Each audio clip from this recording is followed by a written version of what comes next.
Olá, minha gente, como estão todos aí? Espero que estejam muito bem para mais uma aula de EA 772, Circuitos Lógicos. Na aula de hoje, gente, puxa, essa aula de hoje tá muito boa, gente, vocês vão adorar a aula de hoje. O tópico da nossa aula de hoje é descrevendo circuitos lógicos. Vocês lembram nas outras aulas que a gente teve até agora, né? Essa é a nossa aula número 4.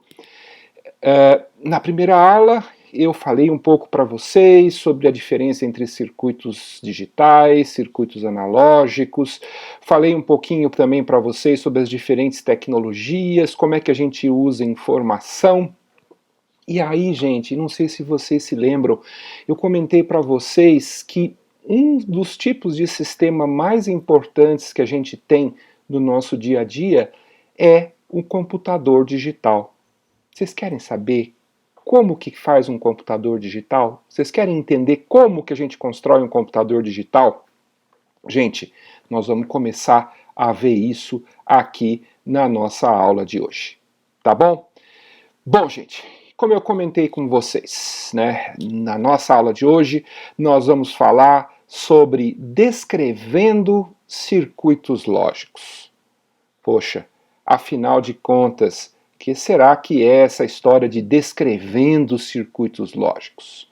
Vamos voltar um pouquinho no tempo, vamos falar um pouquinho daquela nossa primeira aula, quando eu falei para vocês sobre os diferentes tipos de tecnologias, os diferentes tipos de coisas que os engenheiros eletricistas, os engenheiros eletrônicos foram capazes de construir usando o sinal elétrico de alguma forma ali dentro. Né? Se vocês se recordam bem, a gente tinha dividido, né, dois tipos de categorias de tecnologias, uma que a gente usa o sinal elétrico mais como fonte de energia e um outro que a gente usa o sinal elétrico para transmissão da informação. E aí nós falamos, né, dentre as várias formas de uso da informação que a tecnologia poderia estar utilizando, que nós temos esse dispositivo, esse artefato, né, que são os computadores digitais. E os computadores digitais são o quê? São um dos sistemas artificiais mais complexos e poderosos que já foram construídos pela engenharia, utilizando a eletricidade como substrato. Tudo bem, um computador não é assim uma coisa tão complexa assim, mas a hora que a gente começa a entender como que os computadores se conectam uns aos outros para criar uma rede de computadores e a gente começa a conectar dispositivos da internet das coisas e começa a crescer, a gente começa a entender como que o computador é realmente uma máquina fabulosa que o ser humano foi capaz de desenvolver. Não é verdade? Mas e aí? Né? Como é que é construído um computador?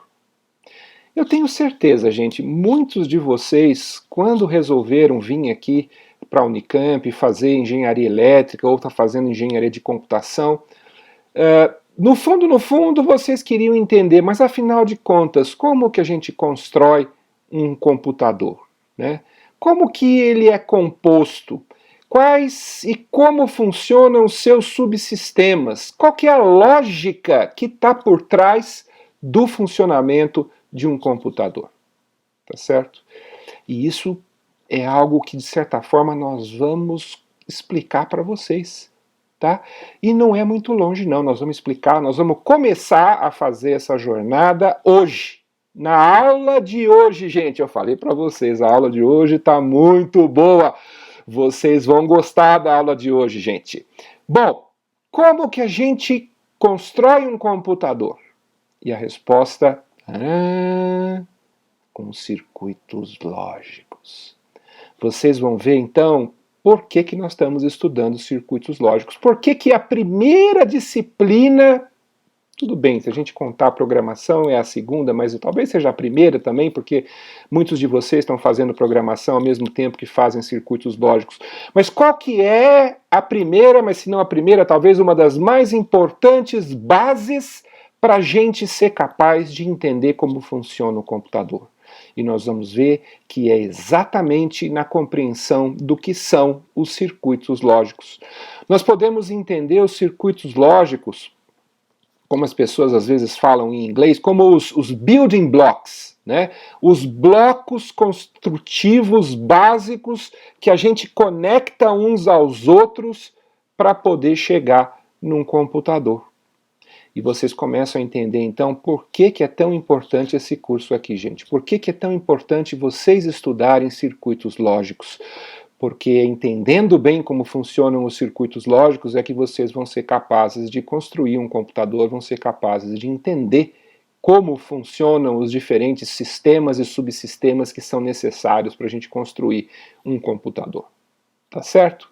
Legal, professor, hoje eu tô com aquela sensação de que eu vou gostar dessa aula de hoje, mas vai gostar mesmo, estou falando para você. Você vai ver que quando a gente chegar no final da aula, você vai dizer assim para a gente: poxa, professor, hoje foi um dia que eu aprendi bastante coisa sobre circuitos lógicos, e eu espero que vocês aprendam mesmo, tá certo? Vamos lá. O que são, afinal de contas, esses circuitos lógicos? Esses blocos construtivos básicos por meio do qual a gente vai construir os nossos computadores, né? Lembra que a gente começou na primeira aula a fazer aquela distinção entre circuitos analógicos, circuitos digitais? Depois nós falamos que os circuitos digitais eles podiam ser de vários tipos e talvez o mais interessante deles eram justamente os circuitos digitais binários, aqueles que trabalham somente com sinais do tipo 0 e 1, né? Então, deve estar claro a esse momento para vocês que circuitos digitais binários são aqueles circuitos que utilizam sinais elétricos digitais para representar diferentes tipos de informação, e a gente começou a falar um pouquinho dos números binários para a gente entender como que a gente está representando essa informação nos nossos sistemas digitais, né? Como que a gente então representa esses diferentes tipos de informações a respeito do mundo, e a gente usa isso para os mais diversos propósitos, né?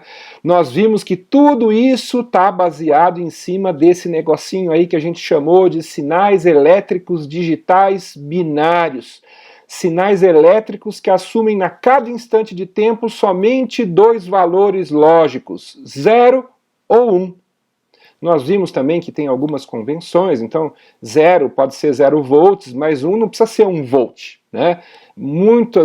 Muitos tipos de sistemas que usam circuitos lógicos usam a convenção TTL, que é o transistor logic, que é uma das convenções que pode ser usada, aonde a gente representa 0 com 0 volts, né, ou uma faixa de 0 a 0,8 volts, e 1, né, esse valor lógico true, verdadeiro, né, 1, ele vai ser representado por 5 volts, na verdade uma faixa que vai de 2 até 5 volts, tá certo? O que esses sinais digitais podem representar, né? E aí eu já, de certa forma, já respondi isso antes para vocês, né? Qualquer tipo de informação. Nós vamos ver que a gente vai fazer certos tipos de codificações em que nós vamos pegar absolutamente qualquer coisa e representar usando zeros e uns, tá certo? Nesse momento pode ser que isso não esteja muito claro para vocês como que a gente vai fazer isso, mas calma que a gente vai gradativamente, de uma maneira bem tranquila, bem serena, caminhando para entender um pouquinho melhor como é que a gente faz esse negócio de representar diferentes tipos de informação com zeros e uns. De certa forma, o caminho a gente já sinalizou para vocês, né? São aqueles números binários, aqueles códigos que a gente viu na aula passada que podem ser aplicados em cima desses números binários, e na medida que a gente começa a usar códigos, a gente consegue representar qualquer coisa, né? Vocês já viram os códigos alfanuméricos que permite que a gente consiga representar letras, né? Representando letras, com sequências de letras a gente representa palavras e pronto, ó, já estamos no caminho para poder representar qualquer tipo de coisa que a gente queira, tá certo? Tá, mas professor, como? Vamos lá, gente, a resposta não é tão fácil assim, tá certo? E não é aquele estalo e de repente vocês começam a entender. Vamos com calma que vocês vão entender melhor como essas coisas funcionam, tá certo? Nós vamos ver que esses sinais zeros e uns, ou aquilo que a gente chama aqui de uma lógica 0, né, e uma lógica 1, ou um valor lógico 0, ou um valor lógico 1, nós podemos estar representando diferentes coisas, tá certo? Dentro da lógica, o valor 0 está normalmente ligado à ideia do falso, e o valor lógico 1 está ligado ao valor verdadeiro. É óbvio que isso aí a gente pode fazer uma metáfora com várias coisas. Desligado e ligado, baixo e alto, né, o sinal, né, 0 volts, 5 volts, 0 é baixo, 5 é alto, tá certo? Não e sim, aberto, fechado, tá certo? E a gente consegue, por exemplo, imaginar aquele nosso interruptor de luz que a gente usa, ele pode estar ligado ou desligado, tá certo? Ele pode estar aberto ou fechado, tá? Então nós vamos ver que nós vamos usar o que a gente chama de constantes e variáveis booleanas para começar a fazer o nosso mecanismo de representação. Pô, professor, já começou, né? O que é essa história de booleana? O que é uma variável booleana? Né? O que será que é isso daí, gente? Vamos lá, gente. O que é uma variável booleana? Né? Esse negócio da variável booleana começou, aliás, é interessante, né? Se vocês forem consultar a gramática moderna portuguesa brasileira também, né? Vocês vão ver que a maneira correta de grafar isso é booleana, com i, né? Por quê? Porque na última reforma ortográfica que foi assinada, né, mudou um pouquinho, então o jeito que está escrito aqui, booleana, é a maneira antiga, é a grafia antiga, tá certo? Na grafia nova deveria ser booleana, mas enfim, são detalhes, a gente pode simplesmente chamar de álgebra de Boole, se a gente quiser. E quem foi Boole, professor? Quem é esse tal de Boole? Né? Bom, o Boole foi um matemático e filósofo britânico que foi o criador desse negócio que, assim, gente, é essencial para a gente ser capaz de construir circuitos lógicos, a gente entender essa história de álgebra booleana. Pô, professor, agora sacaneou de vez. Álgebra já é complicado. Álgebra booleana, então, que raios de coisa é isso, professor? Calma, gente, vamos lá. Pedaço a pedaço. Vamos começar a resgatar algumas coisas talvez não seja nem resgatar, seja entender melhor algo que a gente já sabe. Tá certo? Mas às vezes a gente não sabe que sabe. Então vamos recuperar isso daqui, resgatar, para vocês entenderem melhor. Álgebra booleana. O que é uma álgebra booleana? Né? Primeira coisa, o que é uma álgebra? Vocês usam álgebra quase o tempo todo quando trabalham com matemática. Quando vocês estão fazendo um curso de cálculo, quando fazem um curso de geometria analítica, todos os cursos, todos os lugares onde a gente usa matemática, a gente acaba de uma certa forma usando álgebra. Se vocês forem curiosos, alguns de vocês eu tenho certeza que são, e forem procurar saber o que é uma álgebra, vocês vão descobrir que uma álgebra é uma parte da matemática elementar que generaliza a aritmética, introduzindo variáveis que representam os números e simplificando e resolvendo por meio de fórmulas problemas nos quais as grandezas são representadas por símbolos.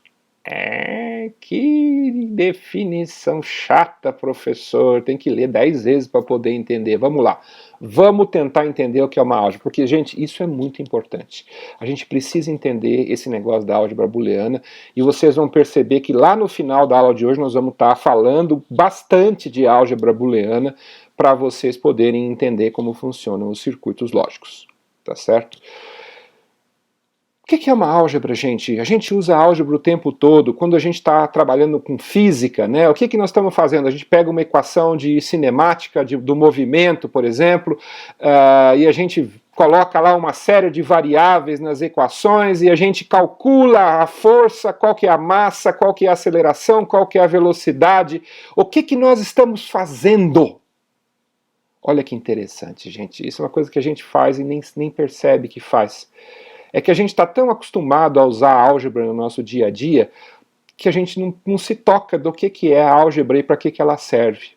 E hoje vocês vão aprender. Se vocês não têm isso claro para vocês, aqui agora eu estou dizendo para vocês. Vocês vão entender o que é álgebra. A álgebra, gente, é uma maneira por meio do qual os matemáticos e os engenheiros conseguem pensar de maneira sistemática. Tá certo? Vocês já pararam para pensar que quando a gente está raciocinando, está tentando entender como alguma coisa funciona, às vezes é difícil a gente, né, principalmente quando a gente está conversando com uma pessoa mais simples, uma pessoa que não teve uma educação formal mais elaborada, que as pessoas têm dificuldade para raciocinar. A matemática, ela resolveu esse problema de ajudar a gente a pensar criando esse negócio aí que chama álgebra. Porque o que significa álgebra, gente? A gente analisa um problema que a gente quer entender como ele funciona, tá certo? E a gente, de alguma forma, representa esse problema na forma de fórmulas matemáticas. Essas fórmulas normalmente são aquilo que nós chamamos de equações. Por quê? Porque são fórmulas que envolvem igualdades, então por isso que elas chamam equações. Mas vamos pensar em fórmulas genéricas. O que é uma fórmula? É um jeito de eu escrever que eu represento naquela fórmula, de alguma forma, o meu problema que eu quero resolver. Tá certo? Então esse é o primeiro passo para a gente usar uma álgebra. O segundo passo é quando a gente usa um certo conjunto de princípios que vem da matemática, que vem da aritmética, tá certo? Para manipular essas fórmulas, essas expressões que a gente está construindo e garantir que para cada modificação que a gente faz numa expressão, aquilo continua verdadeiro. Ou seja, eu fico mexendo simplesmente para olhar aquele problema sobre um ângulo diferente para ver se aquilo lá resolve, me ajuda a resolver o problema. Tá certo? Então, olha que interessante. O que é uma álgebra? Né? Por exemplo, quando eu estou lá na minha física e eu quero entender como as coisas se movimentam, né? Eu tenho a posição, eu tenho a velocidade, eu tenho a aceleração, eu tenho uma formulinha que vem da física, tá certo? Que conecta essas coisas todas. E o que eu faço, gente? Eu pego um coeficiente de um lado, passo para o outro, tá certo? Eu abro um parênteses, eu coloco coisas de uma forma um pouco diferente, eu aplico uma das mudanças possíveis que a álgebra me permite, tá certo? Para continuar sempre pensando coisas verdadeiras. E o que acontece depois de um tempo? Né? Você tem uma fórmula toda complexa, você começa a mexer na fórmula, você começa a fazer pequenas manipulações algébricas. Está lembrado de onde que vem a palavra? Álgebra. Manipulações algébricas. Eu fico mexendo as coisas de um lado para o outro dentro de certas leis, porque tem coisa que não dá para fazer, a gente tem que seguir certas leis. A gente vai seguindo aquelas leis. E o que acontece no final? A gente chega lá, x igual, pá! Resolvi o meu problema. Vocês percebem, gente, que a álgebra, ela nos ajuda a pensar, ela nos ajuda a resolver como engenheiros os problemas que a gente tem. Então isso é uma álgebra, gente. Uma álgebra nada mais é do que um meio de eu conseguir representar um problema de uma maneira matemática, aplicar certas operações matemáticas em cima dessas fórmulas, dessas expressões, transformando-as em outras expressões, até que ela chegue num formato que aquilo lá me ajuda a dar solução para um problema qualquer. Vocês já tinham olhado para a álgebra desse jeito, gente? Vocês usam álgebra o tempo todo dentro da engenharia, talvez vocês nunca tenham se tocado da importância da álgebra no dia a dia de vocês. Tá bom, professor, acho que eu entendi essa história de álgebra, mais ou menos aqui, estou entendendo como é que esse negócio funciona, mas afinal de contas, o que tem essa álgebra booleana? Né? O que é uma álgebra booleana? Bom, Numa álgebra clássica, vamos assim dizer, aquela que a gente usa normalmente, nós temos o quê? Nós temos variáveis que podem assumir qualquer valor numérico. Esse número normalmente ele é um número real, mas a gente pode ter também casos em que ele é um número inteiro, né? Em alguns casos ele pode ser até um número complexo. E a gente tem aquelas 4 operações, né? Multiplicação, subtração, adição e divisão, tá certo? Isso é a nossa álgebra clássica, que a gente usa muito dentro da engenharia.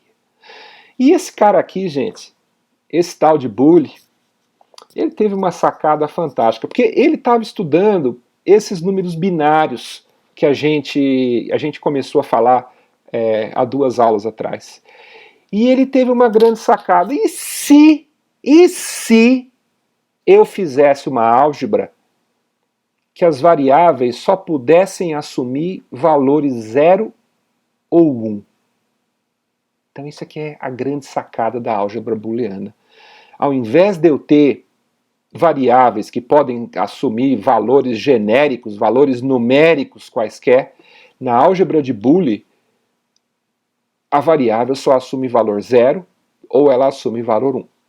E aí ela vai representar naquela variável booleana uma verdade ou uma falsidade, né? Um sim ou um não, um aberto ou um fechado, e nós vamos ver como é que esse negócio funciona. Tá bom? Ficou claro, gente, o que é a álgebra de Boole? Tá bom. Por enquanto, estamos aceitando esse negócio. Vamos avançar um pouquinho mais, porque a coisa não é tão simples assim. Vamos lá. O que é uma álgebra de Boole? Gente, nós vamos ter que entrar um pouquinho na matemática, mas não se assustem, que vocês vão ver que essa matemática, para quem já conhece a álgebra clássica, tranquilo, nós vamos ver que muito da álgebra de Boole se parece muito com a nossa álgebra clássica. Tá?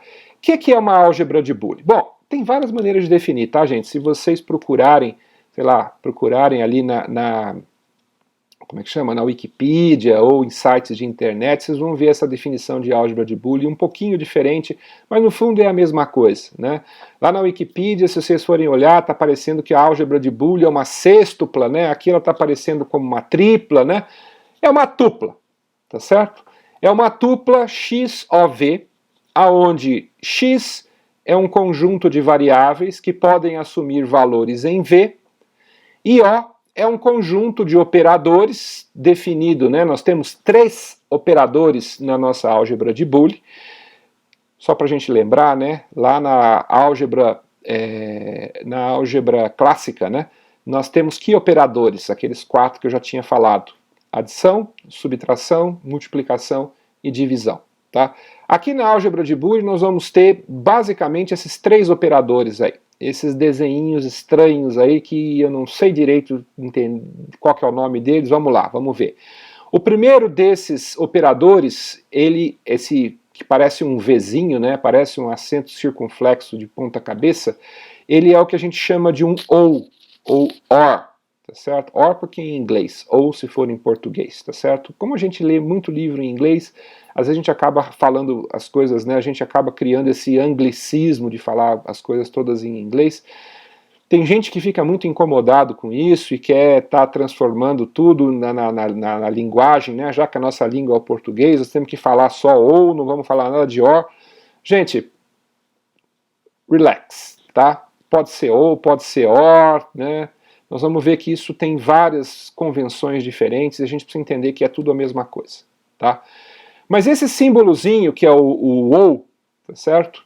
Que também pode ser utilizado o mais, aquele mesmo mais que a gente usa lá na nossa álgebra clássica, tá certo? Mas que aqui ele é um pouquinho diferente, vocês vão entender por que ele é diferente, ele é o ou, na verdade. A gente, quando está falando de equações algébricas de Boole, quando aparece o mais, não é mais, tá, gente? É ou. Tá? Então sempre que vocês verem o mais ali, leiam ou. Tá?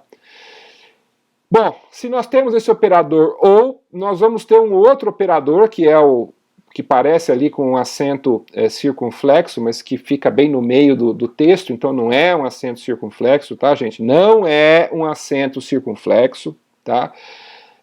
Esse operador é o operador AND ou E, tá?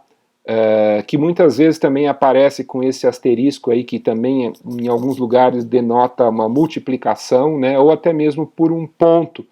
Em alguns casos ele simplesmente nem aparece, só pela justaposição de dois nomes de variáveis a gente subentende que tem um operador do tipo AND, né, ou do tipo E. Esses dois operadores, né, tanto o operador OR quanto o operador AND, ou E, eles são operadores ditos binários. Por quê? Porque eu faço operação entre duas variáveis distintas. Eu calculo A AND B, né? Ou A OR B. Tá certo? Então são operadores binários. Tá? Mas o terceiro operador dessa álgebra de Boole, ele é um operador unário que é chamado de negação, ou não, ou not. Tá certo? A notação gráfica dele também pode variar, né? A gente pode ter essa barrinha invertida aí na frente, que normalmente aparece mais em fórmulas que vêm da lógica clássica, né? Nós vamos ver que aqui no nosso curso é importante a gente saber que essa notação existe, mas a gente vai usá-la muito pouco, porque ela é um pouco contraprodutiva. Nós vamos acabar usando mais frequentemente o mais e o ponto, né, ou a justaposição pura e simples de duas variáveis para representar o OR e o AND. Tá? O NOT também pode ser representado por um til. Normalmente esse til ele vem antes da letra que representa a variável, então se eu quero falar NOT A, eu vou colocar til A, tá certo? E eu tenho também aquele outro operador que não sei se dá para vocês perceberem ali, como é que chama? O apóstrofe que tem ali, que a gente chama de prime em inglês. Né? Então a gente diz, por exemplo, A prime, né? É o A negado, tá certo? Então às vezes o operador aparece à esquerda, às vezes o operador aparece à direita, varia um pouco, tudo isso é a mesma coisa, tá gente? É o mesmo operador, é só mesmo a notação gráfica que varia um pouco, mas o operador é exatamente o mesmo, tá certo? Então nós temos esses três operadores nessa nossa álgebra de Boole, e V é aquele conjunto de valores que, no caso da álgebra de Boole, só tem dois valores, 0 ou 1. Né? Numa álgebra clássica, esse V seria, por exemplo, os números reais, ou os números complexos, tá certo? A gente faz operações com números reais ou com números complexos, tá? No caso aqui da álgebra de Boole, V ou é 0 ou é 1, tá? Se ele é 0, ele também muitas vezes é chamado de falso, né, ou false, se for em inglês, e 1 é true, né, ou verdadeiro, se for em português, tá certo? Então, essa é a definição matemática de uma álgebra de Boole. E nós vamos ver que da mesma maneira que a gente usa a álgebra clássica para fazer fórmulas matemáticas que permitem a gente descrever funções, descrever leis físicas, tá certo? Nós vamos ver que a álgebra de Boole vai ser usada para descrever leis lógicas, tá certo?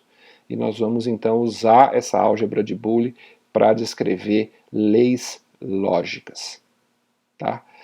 Vamos tentar entender primeiro como que é essa história desses operadores. Vocês lembram que um operador nada mais é, né, do que um tipo de transformação que a gente pode fazer para modificar valores das variáveis ou fazer atribuições, representações quanto aos valores das variáveis. Então, vamos imaginar que eu esteja usando aqui uma representação para o OR, que é o mais, né, aquele símbolo é o mesmo símbolo do mais na álgebra clássica, mas aqui ele é chamado de OU, tá certo? Então eu vou escrever uma fórmula que vai dizer o seguinte: x é igual a ou B. Lembrando que A pode assumir um valor 0 ou um valor 1. B também pode ser um valor 0 ou um valor 1. Tá? Então, se a gente quiser entender como que é esse operador, nós temos uma vantagem aqui, né? Porque os operadores da matemática clássica são um pouco mais complicados. Vai tentar entender o que é um mais, né? Você tem que usar todos os possíveis usos desse operador mais em todos os tipos de números. Aqui a coisa é bem mais simples, ó. Cabe numa tabelinha com 4 linhas, tá? 0 ou 0 é 0. Se a gente for pensar do ponto de vista da lógica, faz sentido, né? Se eu não tenho nada ou nada, eu não tenho nada, certo? 0 ou 1 é 1. 1 ou 0 é 1. Até aqui, mais ou menos muito parecido com o que seria o mais mesmo, né? A coisa só fica um pouco diferente mesmo quando chega no 1 ou 1. Por quê? Porque não tem 2. Né? Então aqui é que vai ficar um pouco a diferença no caso da álgebra de Boole. Esse operador ou, quando eu tenho 1 ou 1, o resultado dele é 1 também. Então a gente vai ver que aquela tabelinha da esquerda, que daqui a pouquinho nós vamos falar um pouquinho mais dela, que se chama tabela verdade, ela vai definir completamente o operador OR. E o operador OR funciona sempre desse jeito em todos os lugares do mundo. Certo? O operador AND também vem da lógica e também vem da ideia de que nós temos coisas que são verdadeiras. Tá certo? Então, se eu tenho algo que é falso e outro algo que é falso, o total é falso. Se eu tenho algo que é falso e algo que é verdadeiro, infelizmente, quando eu pego os dois juntos, é falso. Quando eu tenho algo que é verdadeiro e algo que é falso, também é falso. Tá certo? Só mesmo quando eu tenho duas coisas que são verdadeiras, 1 e 1, é que o AND é igual a 1. Esse aqui é mais parecido com a multiplicação, né? Porque se eu fizer 0 vezes 0 dá 0, 0 vezes 1 dá 0, 1 vezes 0 dá 0 e 1 vezes 1 dá 1. Então o AND funciona com a multiplicação à perfeição. Só mesmo o OR é que é parecido, mas não é exatamente uma adição. Tá certo? A gente não pode confundir essas coisas. Tá? Então o operador OR é um operador unário, operador binário, que transforma esses números exatamente dessa maneira que está aqui na tabelinha. E o NOT é o que a gente espera mesmo, ele inverte. Né? Se eu tenho algo que é falso, o não falso é o verdadeiro. E o não verdadeiro é o falso. Tá certo? Vocês percebem como isso está ligado com a questão da lógica também? Tá? Então esses aqui são os 3 operadores da álgebra de Boole. Tá? Legal. E afinal de contas, professor, o que são circuitos lógicos? O senhor falou que ia explicar para a gente o que são circuitos lógicos e aqui ficou falando essa história da álgebra de Boole. O que é isso, professor? Vamos lá. Gente, circuitos lógicos são circuitos digitais cujo funcionamento pode ser descrito por meio da lógica booleana. Né? O que é uma lógica? Já falei um pouquinho para vocês sobre isso. Né? A lógica é o estudo dos mecanismos do raciocínio humano. E a lógica booleana, ela usa a álgebra de Boole para explicar e modelar o funcionamento dos circuitos digitais. Tá certo? Então, ó, presta atenção aqui, gente, porque isso aqui pode ser um pouquinho enrolado. Né? Tá claro para vocês que um circuito ele é chamado de circuito lógico porque a gente explica o funcionamento desse circuito usando a lógica de Boole, que por sua vez detalha o funcionamento desse circuito porque usa uma álgebra de Boole para descrever o funcionamento lógico desse circuito. Tá. E qual que é a diferença disso para um circuito digital? Qual que é a diferença, professor? Qual que é a diferença de um circuito digital para um circuito lógico? É quase a mesma coisa, gente. Quase. Quase pelo seguinte, olha, vamos parar para pensar. Se eu tenho um circuito digital, eu estou pensando na questão da eletrônica desse circuito. Eu estou querendo saber como que um valor sai de 0 para 1. Eu sei que ele é digital, então eu sei que nesse caso ele é binário também. Então eu sei que os valores que ele pode assumir são 0 e 1, ou 0 volts e 5 volts. E eu tenho uma eletrônica ali por trás que faz aquele negócio funcionar. Tá certo? Isso é um circuito digital binário. E o que é um circuito lógico? É o mesmo circuito, mas analisado pelo funcionamento, porque o que está acontecendo naquele circuito eletrônico. Aquele circuito eletrônico está realizando operações da lógica de Boole. Vocês vão ver que nós vamos executar aquelas transformações da lógica de Boole nos nossos circuitos lógicos. Daqui a pouquinho vai ficar mais claro, tá? Garanto para vocês, gente, até o final da aula vocês já estão sabendo o que é um circuito lógico. Mas é mais ou menos isso, gente, né? Eu sei que não ficou muito convincente. Vou tentar dar um exemplo para vocês entenderem melhor. Tá certo? Vocês já ouviram falar da estrela d'alva? Ah, tem aquela música, né, professor, da estrela. Ah, estrela d'alva. Não, não é isso que eu estou falando. Embora tenha a ver. O que é a estrela d'alva, gente? Estrela d'alva é o nome poético que as pessoas dão para o planeta Vênus. Por quê? Porque quando a gente acorda de manhãzinho, já começou a nascer o Sol, tá certo? A maioria das estrelas já não estão mais aparecendo, porque o Sol começa a iluminar, mas tem uma estrelinha ali que a estrela fica brilhando durante muito tempo, mesmo depois do amanhecer. Tá certo? Porque não é estrela coisa nenhuma, na verdade é o planeta Vênus, né? Que a gente enxerga talvez como sendo a estrela mais brilhante que tem no céu, né? Principalmente de manhã. Tá? Então a gente pode imaginar que a estrela d'alva é a estrela que aparece no amanhecer. Vocês já ouviram falar também de estrela vespertina? Ai, ai. É interessante, né? Estrela vespertina, o que é, gente? É o mesmo planeta Vênus. Só que agora o que é? É aquela estrela que você enxerga no final da tarde, quando está começando a anoitecer, quando começam a aparecer as estrelas no céu. Qual que é a primeira estrela que aparece? É o planeta Vênus de novo. Ela é a última que some e a primeira que aparece. De manhã ela é chamada de estrela d'alva. De tarde ela é chamada de estrela vespertina. Mas é o mesmo, é o planeta Vênus. São só o quê? Duas maneiras diferentes de olhar. Eu olho de manhã, estou olhando aquele negócio lá, estrela d'alva. Eu olho de noite, estrela vespertina. Nem estrela é um planeta. Né? Mas é a mesma coisa. E a gente vai ver que é a mesma coisa aqui com os tais os circuitos digitais e com os circuitos lógicos. Tá?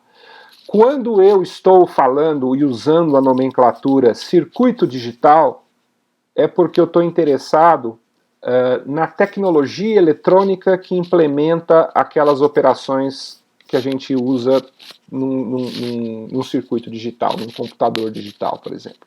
Certo? Então eu estou interessado em saber como é que é a eletrônica do TTL, dos transistores, como é que é a corrente, como é que é a tensão, como é que eu gero, né, enfim, eu chamo isso de circuito digital. Quando eu falo circuito lógico é porque eu estou pensando na função lógica que aquele circuito digital está calculando. É porque eu estou olhando o funcionamento daquele circuito sob a perspectiva da álgebra de Boole, tá certo? Que descreve uma função lógica e aí então eu estou chamando aquilo de circuito lógico. Vocês percebem? São dois nomes, o circuito é o mesmo. É o mesmo circuito, tá? Se você for ver aquela plaquinha que está funcionando ali, rodando o seu computador, é o mesmo circuito.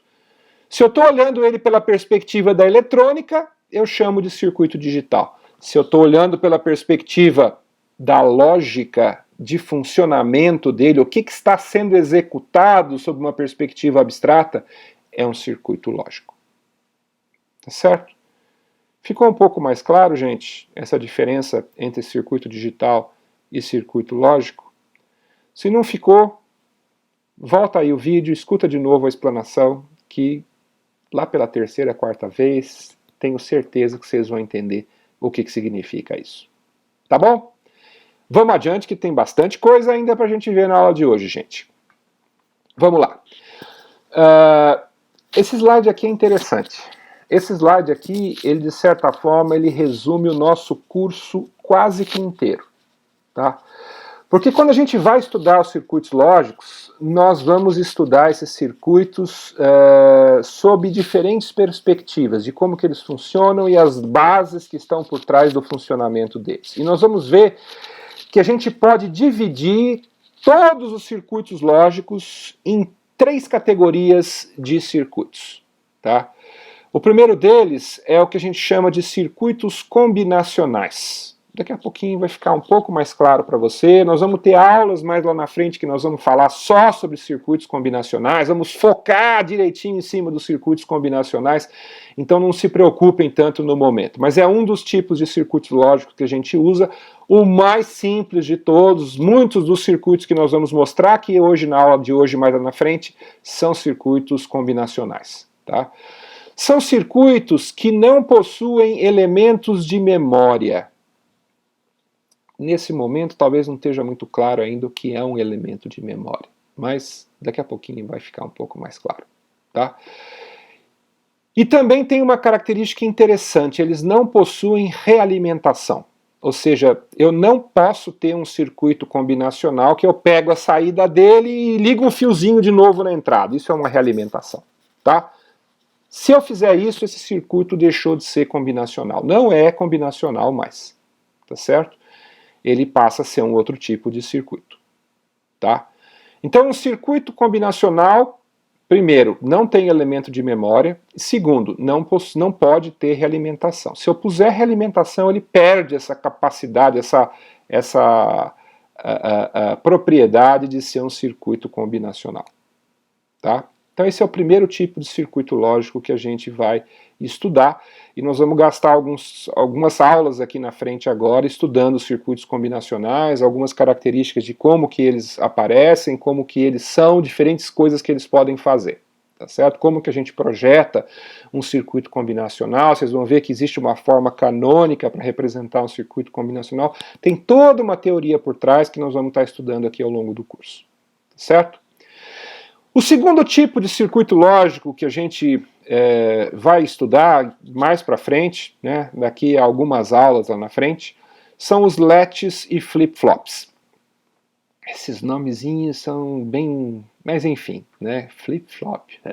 Mas, sei lá, é o nome que a gente usa, é o nome técnico com que ele é usado, então nós vamos entender o que é um latch e um flip-flop. Latches e flip-flops são elementos de memória. Então, de alguma forma, esses circuitos lógicos eles são capazes de armazenar memória. Nesse momento não vai ficar claro para vocês, gente. Na aula de hoje, infelizmente, não vamos poder falar ainda de latches e flip-flops. Lá na frente, nós vamos explicar para vocês, tá certo? Em algumas aulas. Calma. Tenha um pouco de paciência que logo, logo a gente chega nos latches e flip-flops, vocês vão entender o que é isso aí. Mas, basicamente, um latch ou um flip-flop é um circuito lógico que é capaz de armazenar um estado de memória. Tá certo? A diferença que tem entre latches e flip-flops é que os latches são assíncronos e os flip-flops são síncronos, tá? Nesse momento também vocês não vão entender a diferença direito entre assíncrono e síncrono, mas assim, só para vocês saberem que tem uma diferença, quando chegar lá na aula lá na frente nós vamos explicar direitinho para vocês o que é ser assíncrono, o que é ser síncrono, tá certo? Mas o mais legal, gente, dos latches e flip-flops é que a gente é capaz de construir um latch ou um flip-flop a partir de circuitos combinacionais. E qual que é o catch? O que eu faço num circuito combinacional para transformar ele num latch ou num flip-flop? Nós vamos explicar para vocês, mas basicamente o que a gente faz, gente, É uma realimentação. Vocês lembram que eu comentei ali em cima que não pode realimentar um circuito combinacional? Por quê? Porque se eu realimentar, de alguma forma aparece um latch ou um flip-flop lá dentro, né, desse meu circuito, ele deixa de ser combinacional e passa a ser um latch, um flip-flop. Começa a ter memória. Por que isso acontece? Mais na frente, gente. Com calma a gente vai ver isso aí.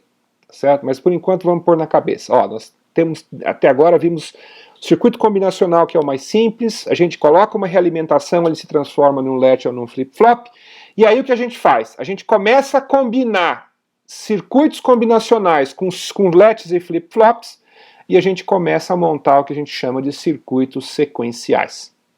Então nós vamos ver que os circuitos lógicos mais complexos, que já estão quase chegando ali próximo do meu computador, ou daquelas peças, daqueles módulos, daqueles subsistemas básicos de um computador, já vão ser esses circuitos sequenciais. São circuitos que compõem circuitos combinacionais com elementos de memória para formar circuitos mais complexos. Tá certo?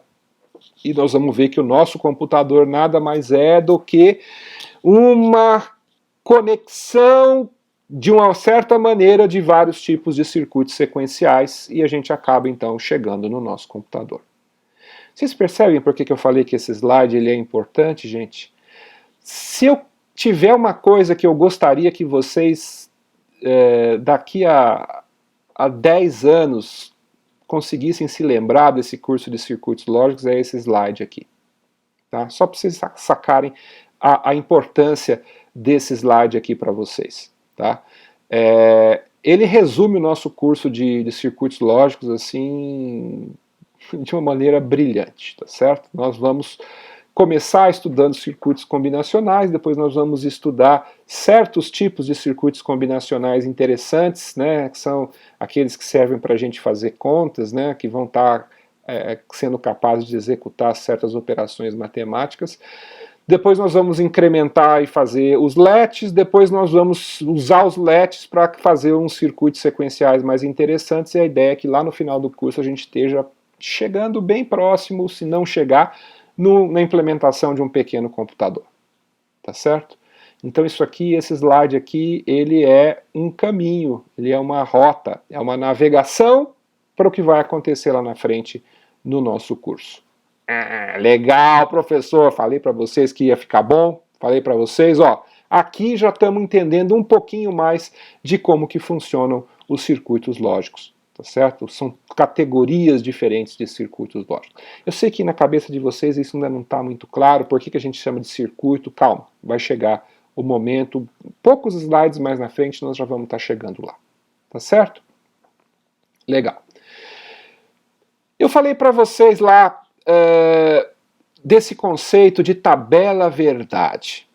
Né? Esse conceito de tabela verdade, gente, ele é fundamental para a gente entender os circuitos lógicos. Por quê? Porque ele vem para responder essa pergunta que está sendo colocada aqui. Como que a gente descreve o funcionamento de um circuito combinacional? Gente, tem várias maneiras de descrever. Tá? Tem várias maneiras da gente descrever o funcionamento de um circuito lógico combinacional, tá certo? Mas a tabela verdade é a maneira canônica, tá? Então vamos olhar esse caso aqui. Eu tenho um circuito lógico aqui, que está dentro dessa caixinha que tem esse ponto de interrogação. Esse circuito ele tem duas entradas A e B, que são sinais binários, então eles podem ser valor 0 ou 1, nesse sentido eles são variáveis de uma álgebra de Boole, tá certo? E eu tenho uma saída x que também é uma variável booleana. Então eu tenho duas variáveis booleanas na entrada, uma variável booleana na saída, e esse circuito faz alguma coisa. Como que eu descrevo o que esse circuito faz? Gente, a gente faz isso por meio de uma tabela verdade. Tá certo? Essa é a maneira canônica de descrever o funcionamento de um circuito lógico combinacional. O que é uma tabela verdade, gente? Não é uma tabela qualquer. Uma tabela verdade tem características muito bem definidas. Primeiro, eu tenho o lado esquerdo e o lado direito da minha tabela verdade, tá certo? Do lado esquerdo, cada coluna da minha tabela verdade deve estar associada a uma das entradas do meu circuito, tá certo? Então, nesse circuito aqui, por exemplo, eu tenho duas entradas, A e B, então eu tenho duas colunas ali do lado esquerdo da minha tabela verdade. Do lado direito, eu tenho uma única coluna que corresponde à saída desse circuito, tá certo? Se eu tiver mais de uma saída num circuito combinacional, eu vou separar sempre e vou ter uma tabela verdade para cada uma das saídas que eu vou estar colocando, tá certo? Dessa maneira aqui.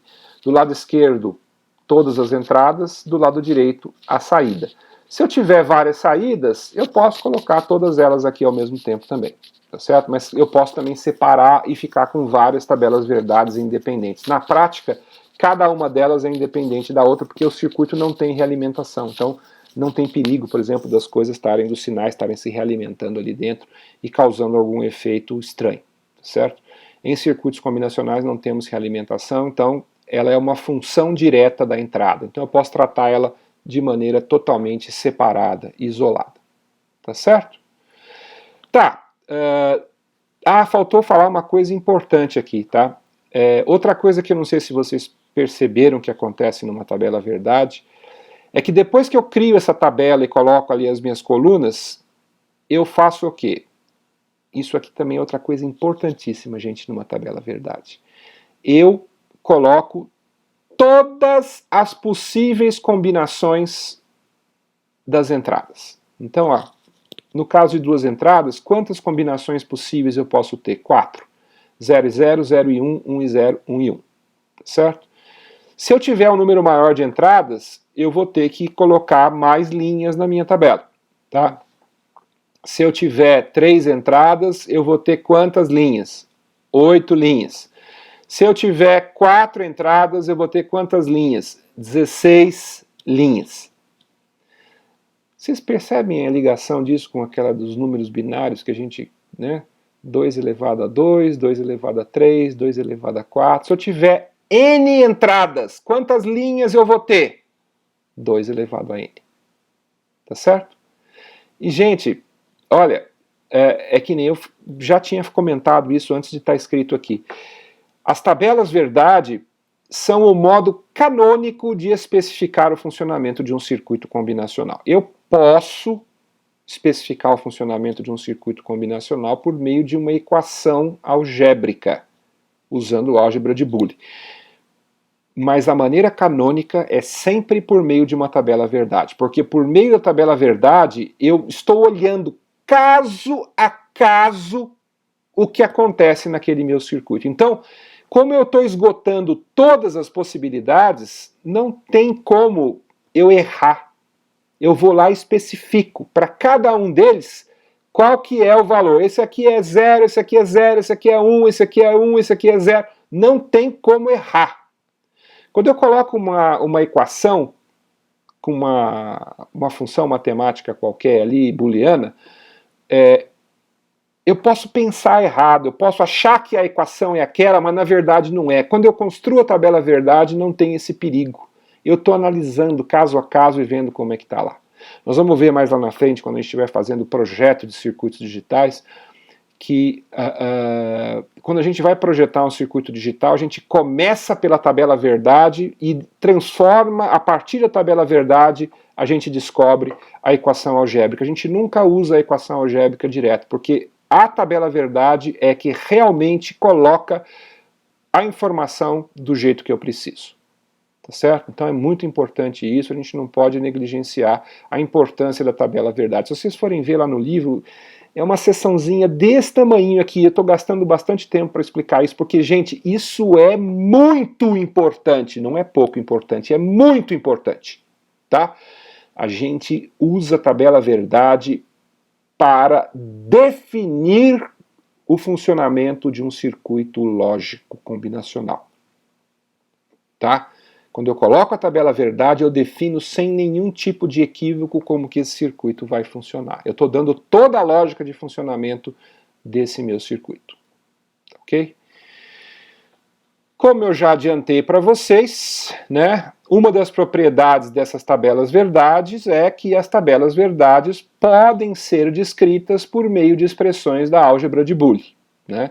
Eu vou ter alguma coisa como um x é igual ao f, uma função qualquer de a, b, c, e essa função é definida na forma daquelas operações que a gente colocou de maneira universal, né?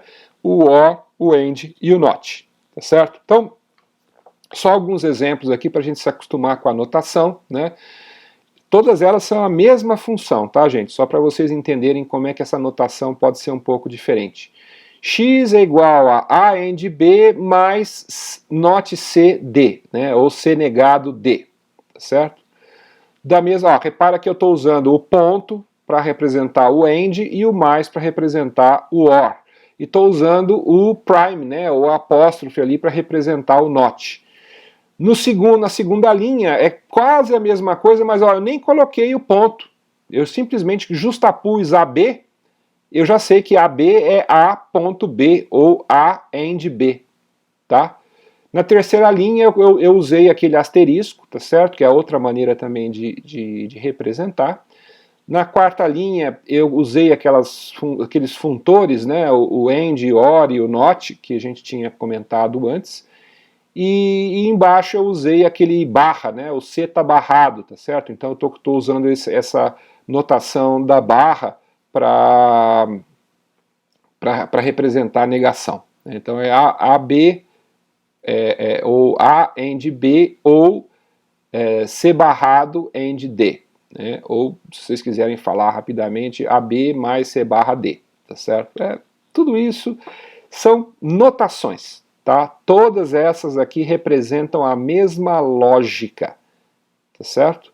E se vocês pegarem uma função como elas aqui, vocês são capazes de construir a tabela verdade que diz respeito a essa função lógica em álgebra de Boole, tá certo? Sabe uma outra propriedade importante que a gente tem? A mesma tabela verdade, ela pode ser descrita de várias maneiras diferentes em termos de funções na álgebra de Boole. Então esse é um dos pontos negativos aí da gente usar uma expressão matemática para representar uma função lógica, tá certo? Porque eu posso ter 2, 3, N funções que são equivalentes. Todas elas geram a mesma tabela verdade. Mas a tabela verdade é sempre aquele ponto unificador. Eu unifico o meu circuito quando eu defino a tabela verdade. Por isso que é tão importante assim a tabela verdade. Tá? E isso é uma das coisas que a gente vai aprender na aula de hoje, né? Como é que a gente faz essas transformações algébricas nas minhas funções para que elas continuem sendo a mesma função, para que ela não se modifique. Tá certo? É uma das coisas mais fundamentais. Da mesma maneira que a gente sabe operar com equações matemáticas, quando eu estou trabalhando, por exemplo, com uma fórmula da física, né, da cinemática ou da dinâmica, nós vamos ter que ser capaz de fazer essas transformações, essas operações algébricas na álgebra de Boole, para poder modificar as fórmulas, modificar as expressões e fazer com que elas continuem representando a mesma coisa. Tá certo? Então é isso que nós vamos estar aprendendo aí, uma das coisas que a gente vai aprender na aula de hoje. Tá ok? Legal. Começou a aparecer circuito, professor! Agora sim, agora eu vou gostar, tá certo? Nós vamos ver, gente, que ao mesmo tempo que nós temos uma tabela verdade para representar uma determinada função lógica, da mesma maneira que nós temos um operador lógico descrito na álgebra de Boole que descreve aquela função lógica, nós podemos também descrever aquela função lógica por meio de portas lógicas. O que é uma porta lógica, gente? Vamos lá, com calma. Vocês lembram, lá das aulas de eletricidade do colégio, né, a gente colocava lá vários símbolozinhos, vários componentes elétricos, às vezes eletrônicos, se vocês quiserem, que a gente conectava, né, esses componentes aí por fiozinhos para formar um circuito elétrico ou para formar um circuito eletrônico, né? Esses elementos lá, eles eram, por exemplo, capacitores, resistores, indutores. Se fosse eletrônico, podia ser um transistor, tá certo? É um componente eletrônico que a gente pode colocar num circuito eletrônico, que vai descrever o quê? Vai descrever o funcionamento elétrico daquele circuito, porque nós estamos interessados no circuito elétrico. Mas aqui nós vamos ter esses desenhinhos que vocês estão vendo aqui, esses ícones, eles vão representar componentes lógicos, ou portas lógicas. O nome que é usado é porta, certo? Então reparem que isso aqui é como se fosse uma representação para um circuito elétrico que executa aquela função lógica que a gente já estudou anteriormente, tá certo? Então é exatamente um circuito, um componente lógico que vai estar executando uma transformação de sinais aqui. Então eu tenho um sinal A, que pode ser 0 ou 1, eu tenho um sinal B, que pode ser 0 ou 1, vou ter uma saída, que é um sinal X, que é A OR B. E toda vez que esse componente executar isso dessa maneira, ele vai ter esse símbolozinho aí, que é esse desenho, que é o desenho clássico do OR, tá certo? Que vocês vão ter que decorar como ele é, mas não são tantos assim, então também não é algo tão complexo assim de entender, tá certo? Então esse componente, da mesma maneira que um componente eletrônico mexeria com tensões e correntes, esse componente lógico, essa porta lógica, ela vai executar operações lógicas sobre sinais, transformando uma entrada numa saída, tá certo? Então nós vamos ter aqui aqueles três componentes lógicos, que são os três componentes de um circuito lógico.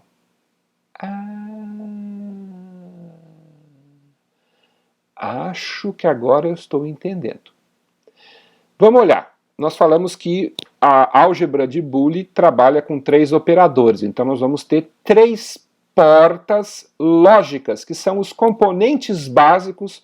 Lembra que eu falei para vocês dos building blocks dos nossos circuitos lógicos? Todos os circuitos lógicos vão ser compostos por portas lógicas, conectando entradas em saídas. Tá certo? Bom, nós temos o OR, que nós já vimos, que é esse desenho que está ali do lado esquerdo. Nós temos a porta lógica AND, que é essa que está do lado direito, tá certo? E nós temos a porta NOT, que é uma porta, ela não é binária, ela é unária, né, nesse caso, que transforma uma entrada numa saída, tá certo?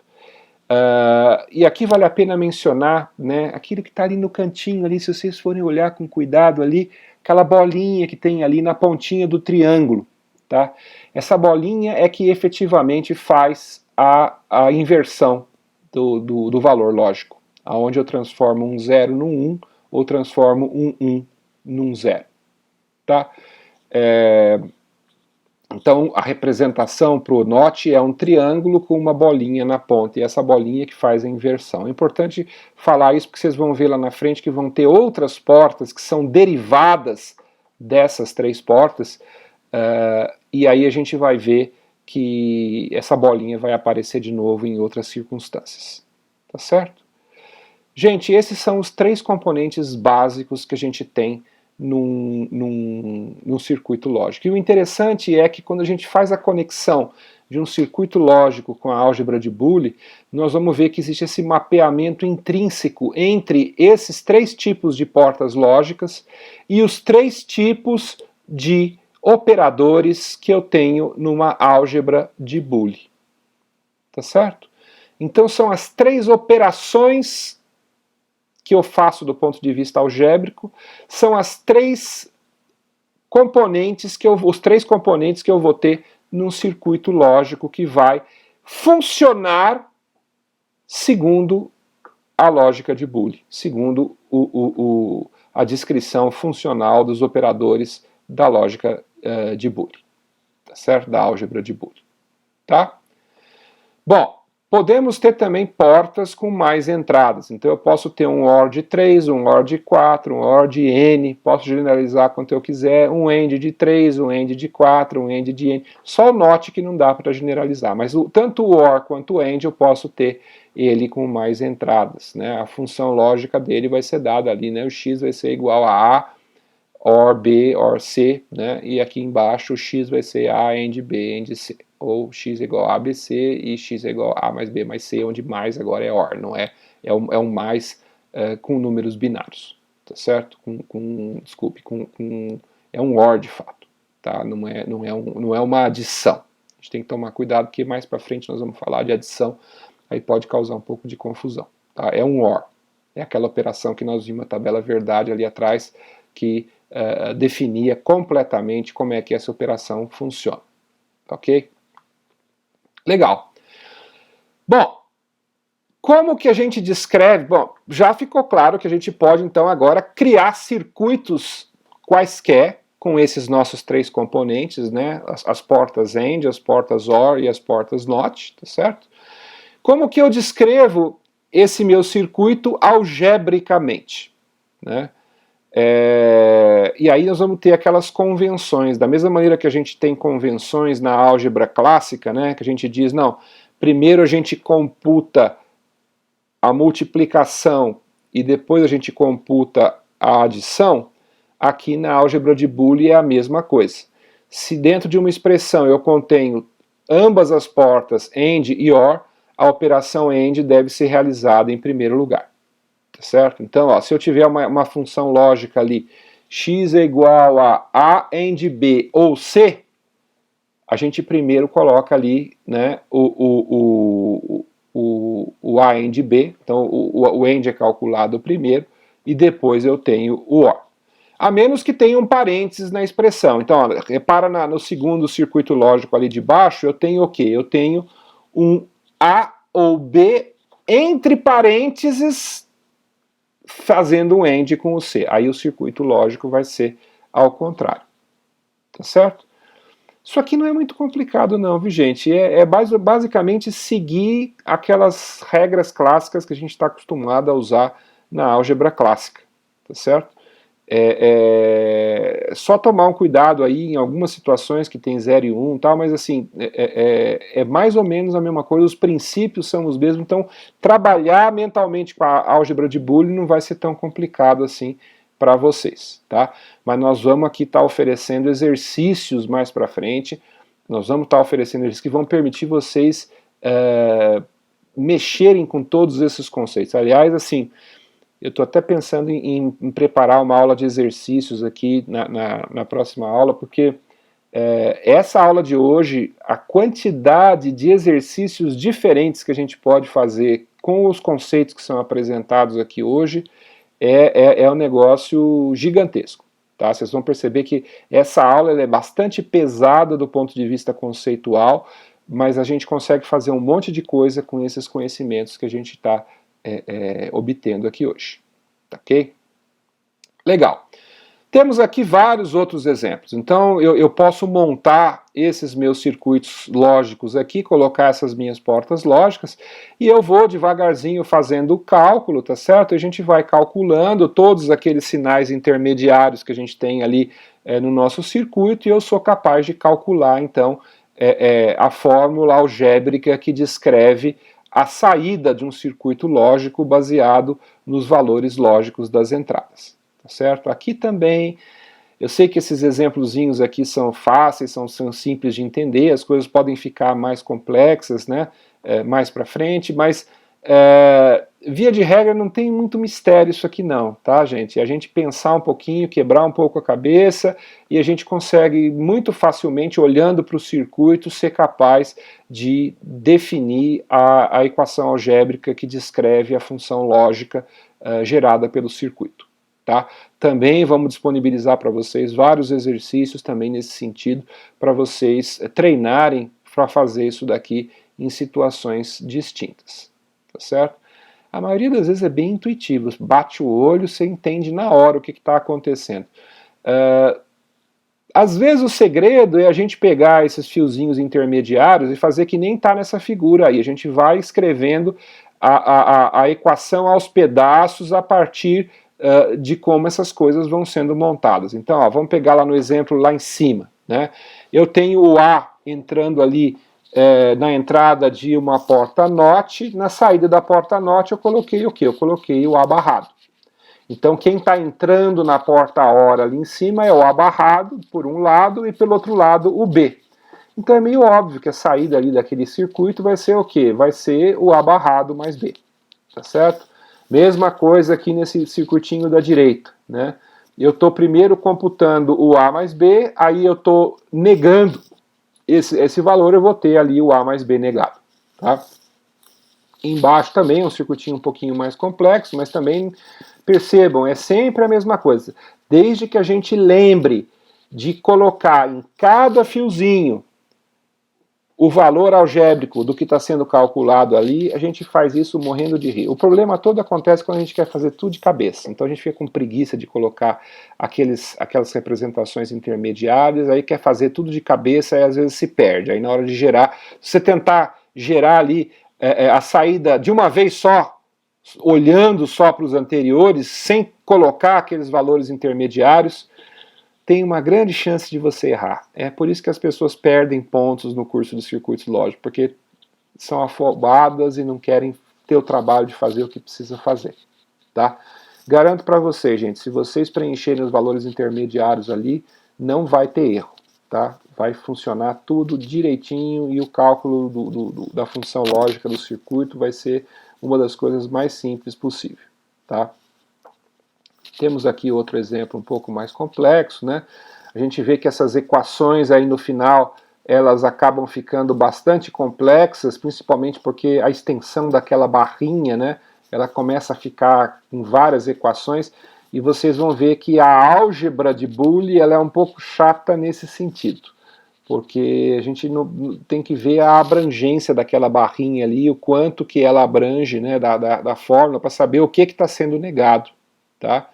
E se a gente bobear um pouquinho ali, a gente, na hora de transcrever de uma linha para outra, a gente pode errar, e também aí é outra das coisas que fazem as pessoas errar nesse curso aqui. Quando a gente está manipulando as fórmulas algébricas, às vezes de uma linha para outra a gente erra ali, né, na extensão do barrinha, e aí basicamente é isso, a grande fonte de erro é esse note aí, onde que ele está sendo aplicado, para a gente poder saber como é que pode fazer essas transformações, tá ok?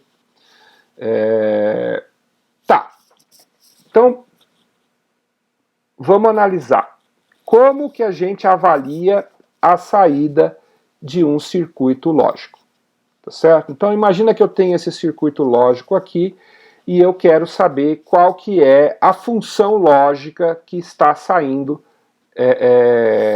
na outra ponta, tá certo? Eu posso usar aquela maneira heurística que eu coloquei para vocês, aí calculando as coisas aos poucos, né, colocando o nome em cada uma das linhas ali. E de fato o sistema aqui funciona desse jeito. Mas aqui nós vamos dar para vocês uma maneira canônica, uma maneira que a gente chama técnica. Se você fizer desse jeito aqui, seguindo essa metodologia, você nunca vai errar. Tá certo? Aliás, não sei se já explicaram para vocês qual que é a diferença entre um engenheiro e um prático. A diferença é que o engenheiro conhece um monte de soluções técnicas, ou um monte de pequenas regrinhas, que se ele aplicar aquelas regrinhas, ele não erra nunca. Um prático, às vezes, que vai se deixar guiar só pela experiência, às vezes ele erra.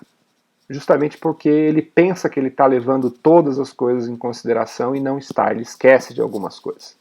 Tá certo? Então, a gente tem que seguir essas regrinhas, tá? No nosso curso aqui de engenharia, a gente vai estar constantemente passando para vocês diferentes regrinhas, que são as famosas regras da engenharia, né? São as técnicas. O que é uma técnica? Uma técnica é uma maneira de fazer alguma coisa seguindo um certo procedimento, que se você seguir aquilo lá direitinho, não tem erro. E o que diferencia um engenheiro de um prático é que o engenheiro conhece os procedimentos, segue os procedimentos e não erra. Então o que acontece? O sujeito não precisa ser um cara muito brilhante para ser engenheiro, porque basta ele seguir as regrinhas. E sempre o resultado vai ser o mesmo. É diferente quando você dá uma coisa para um artista, né? Dependendo do artista ser bom ou ruim, o resultado pode ser diferente. Para o engenheiro não tem isso. O engenheiro segue técnicas. O resultado vai ser sempre o mesmo. Tá certo? Bom, qual que é a técnica? Qual que é o procedimento para a gente avaliar essa saída X, saber calcular essa fórmula? Primeiro passo, vamos listar todas as combinações das entradas e criar uma coluna na tabela verdade para cada sinal intermediário, tá certo? Para cada nó, para cada fio conectando esse nosso circuito ali. Então, a primeira coisa que a gente faz é tentar identificar esses nós, tá certo? Então eu vou lá e identifico o U, eu vou lá e identifico o V, eu identifico o W e identifico o X. Os outros eu não preciso identificar porque são as próprias entradas, o A, o B e o C, tá certo? Aí o que eu vou fazer então? Eu vou criar uma tabela verdade, vocês já sabem que é uma tabela verdade, ela tem que ter todas as combinações da entrada, tá certo? E vou começar a calcular para cada uma delas o resultado que eu vou ter na saída. Então, primeiro eu vou fazer esse cálculo para o U, para cada possível valor de entrada eu vou calcular e vou colocar ali o U, tá certo? Repare que como o U só usa o A, eu só vou olhar para o A. Né? Repare que eu só estou olhando para a primeira coluna para poder preencher aquela coluna do U, tá certo?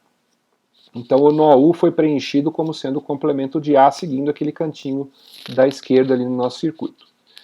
Em seguida, eu vou preencher os valores para a próxima coluna. Como a coluna do V, ela depende do A e do B, eu vou ter que olhar então, né, o A e o B. Mas como eu já tenho o A barrado, fica mais fácil eu já olhar o U e o B, né? Por isso que são essas duas que estão grifadas aí na minha coluna. Aí eu faço o AND dos dois e calculo para todas aquelas saídas lá. Faço a mesma coisa, né, para o B e para o C, vou preencher aquela outra coluna lá. E aí eu sei que no final das contas, né, o meu X vai ser o V OR W, e aí eu vou lá, olho como é que chama? Para o V e para o W, e eu vou lá então e preencho aquela minha última coluna que a gente tem ali. Tá certo? E aí então, com a minha tabela verdade, eu sei que aquela minha tabela verdade descreve de maneira única esse meu circuito. Por que de maneira única, gente? Porque se eu descrevesse ele algebricamente, poderia ter várias equações diferentes, todas elas gerando essa mesma tabela verdade. Tá certo? Quando eu gero uma tabela verdade, é uma definição canônica do meu circuito, não tem como ter outra. Esse circuito é, se eu mudar qualquer coisa nessa tabela verdade, já é outro circuito. Tá certo? Já não é mais o mesmo circuito. Tá? Legal. Bom, é importante agora saber fazer o contrário. Né? Naquele caso lá a gente pegou o circuito, olhou para ele e saiu com a tabela verdade que representa aquele circuito.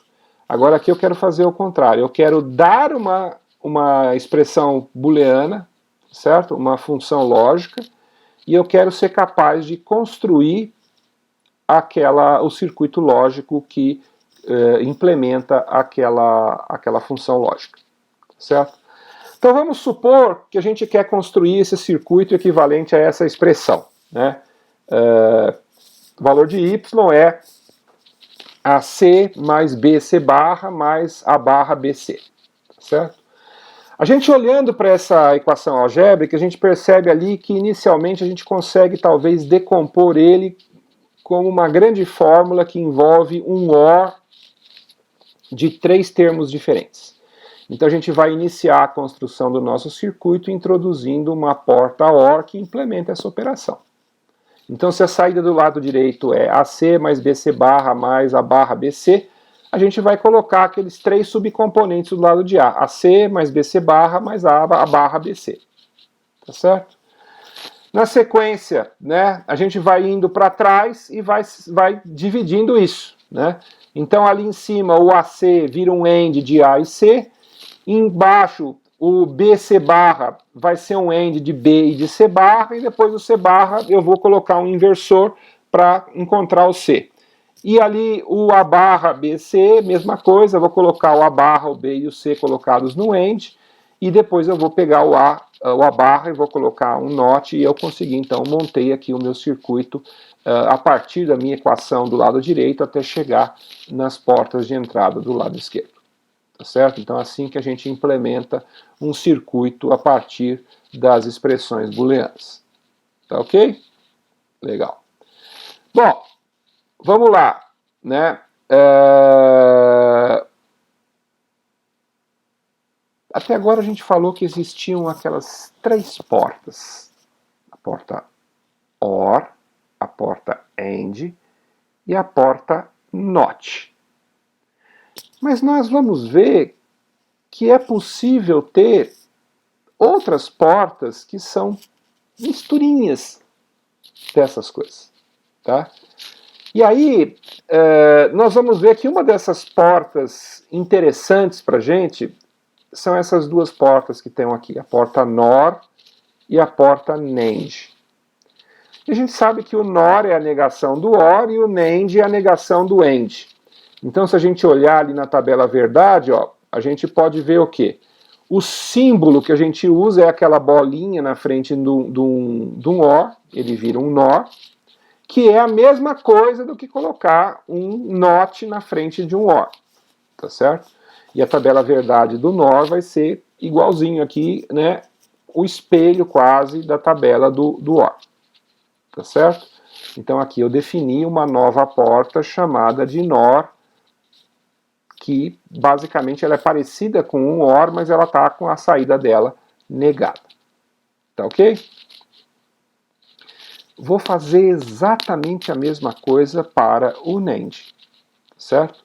Então o NAND é uma porta AND invertida, aonde eu pego a saída do A e B, tem aquela tabelinha verdade ali da direita, que é basicamente a inversão da tabela verdade do meu AND. Então é como se eu tivesse um AND e aplicasse logo em seguida uma porta de negação, tá certo? E eu tenho o meu NAND. Tá certo? Então introduzimos duas novas portas lógicas, a porta NOR e a porta NAND, que nós vamos ver que tem umas curiosidades muito interessantes. Certo? Nós vamos ver que essas portas, elas têm uma propriedade que é chamada de universalidade. O que é essa tal de universalidade? As portas NAND e as portas NOR, elas podem ser usadas para criar as 3 expressões lógicas básicas, o OR, o AND e o NOT. E eu não preciso misturar NAND com NOR. Eu posso trabalhar só com NOR ou só com NAND, que só com essa porta eu consigo criar as 3.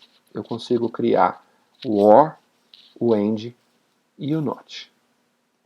E isso, gente, traz bastante flexibilidade e pode ser muito útil no projeto de circuitos lógicos, principalmente quando a gente está construindo esses circuitos fisicamente, né, em hardware, tá certo?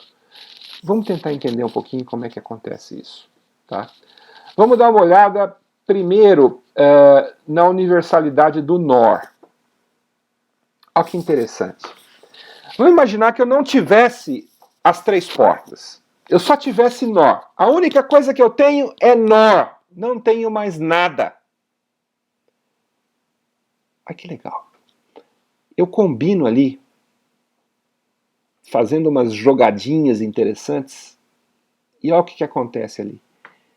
Eu consigo usar uma porta NOR para que ela seja igualzinho um NOT.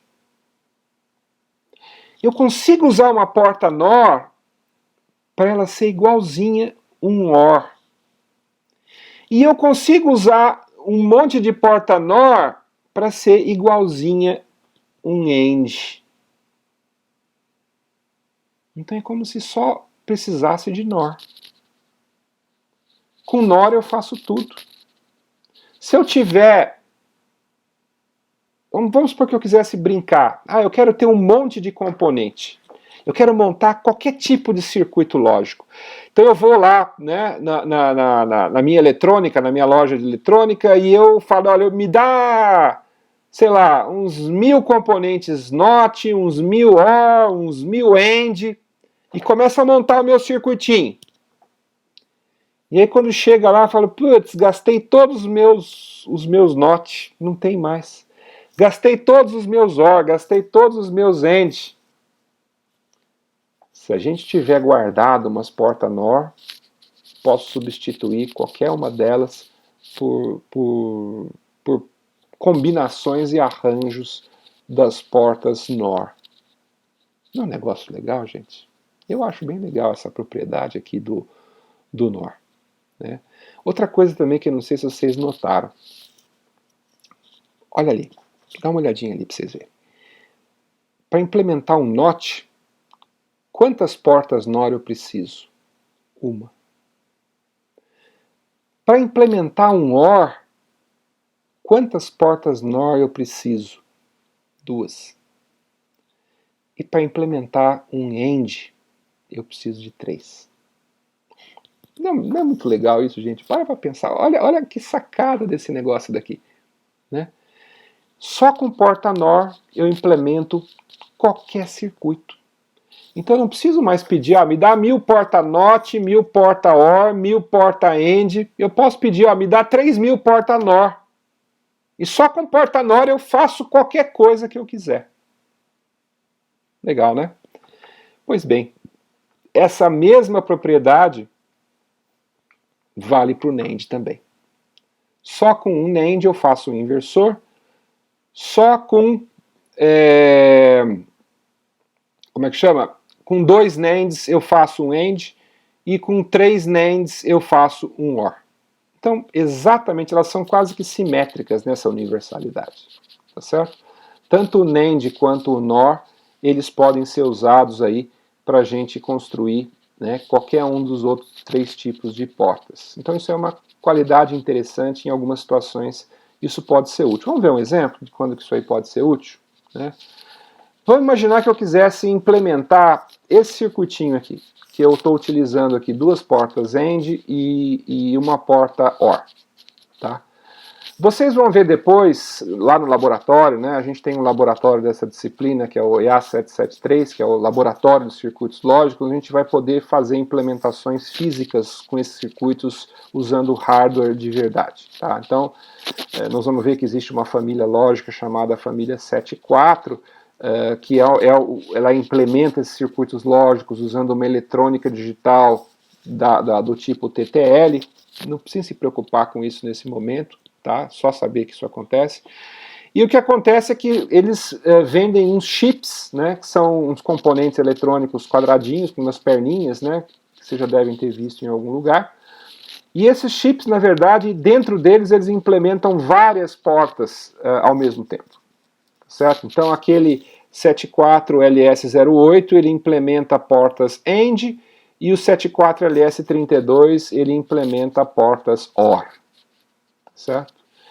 E se eu quisesse montar esse meu circuito aqui, eu teria que usar 2 chips, né? Um chip com AND, um chip com OR, para poder escolher, né, algumas perninhas ali do primeiro chip, grudar, né, conectar com perninhas do segundo chip para montar aquele circuitinho que está ali em cima. Tá certo? Mas olha que sacada legal, gente. Isso é muito legal.